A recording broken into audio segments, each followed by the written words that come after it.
Namaste, reporting for TV9 News. This is Priyanka Deo. On January 7th, the U.S. Congress certified President Joe Biden's election victory. However, these lawmakers went into lockdown mode when protesters wreaked havoc on the U.S. Capitol building.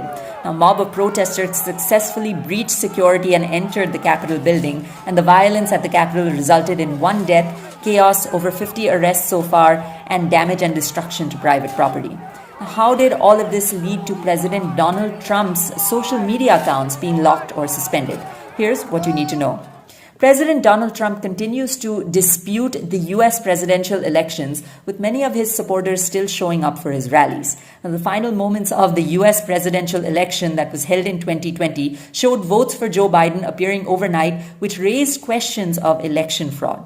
Now, hours after the protests at the Capitol, Trump addressed the situation. The video of this address was taken down, and Trump's social media accounts were either locked or suspended. Now, the reason that social media platforms gave was that Trump sympathized with protesters and repeated false claims about the election, which contributed to ongoing violence and violated misinformation policies.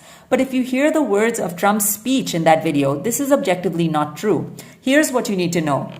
In the now deleted video, President Trump tries to quell the situation. He says, and I quote, "I know your pain, I know your hurt. We had an election that was stolen from us, but you have to go home now. We have to have peace." Now, President Trump went on to say, and I quote, "We have to have law and order. We have to respect our great people in law and order. We don't want anyone hurt." This proves that Trump did not justify any violence, nor did he sympathize with violent protesters. And more than that, Trump tried to quell the situation because he sent the National Guard to quell the situation.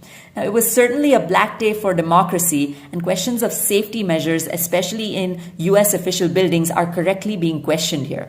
But let's take a look at the hypocrisy of social media platforms here. There was nothing in Trump's words that incited or instigated violence, but despite this, he was falsely charged with doing so, and his accounts were locked or suspended.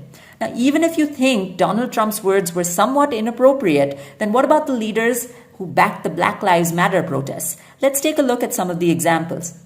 During the BLM riots that wreaked havoc to innocent civilians and also damaged property, Kamala Harris tweets, and I quote, "We must always continue speaking these words, all Black Lives Matter." Joe Biden says, and I quote, "Black Lives Matter. No president should be afraid to say it." Now, in his post, Biden even put out a video which was not taken down or suspended by social media platforms. And instead of condemning the violence happening during the BLM riots, former President Barack Obama actually encourages the violent rioters. He says, and I quote, "Over the past few weeks, we've seen young people in every corner of our country step up and become leaders. Through organization and mobilization, they're showing us how we can sustain this momentum to bring about real change."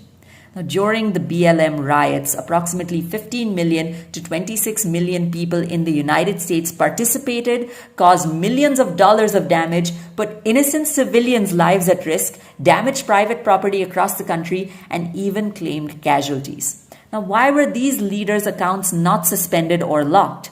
Now, in my opinion, protesting is a right, but only when it's peaceful. Violent riots and violent protests are never okay. The agitators that instigated violence during these Capitol riots are most definitely in the wrong and need to be punished. But at the same time, the violent agitators during the Black Lives Matter, the anti-CAA protests, and the Delhi riots need to be punished as well. And this includes strict action by social media platforms for leaders like Joe Biden, Kamala Harris, and Rahul Gandhi that never condemned the violence, but instead sympathized with the violent protesters because it suited their interests. Now, suspending and blocking Trump's social media accounts is a complete suppression of the US Constitution's freedom of speech. Even if social media platforms legitimately found a problem in Trump's video or his words, that video should have been taken down or the post should have been deleted or flagged, not the entire account suspended or locked. The riots and account suspensions of the President of the United States show several things. Now, it certainly shows the one-sidedness of media. It also shows sold-out social media platforms. It shows the hypocrisy of pseudo-liberals, and it shows a black day for democracy in more ways than a violent riot. Reporting for TV9 News, this is Priyanka Deo signing off. Namaste.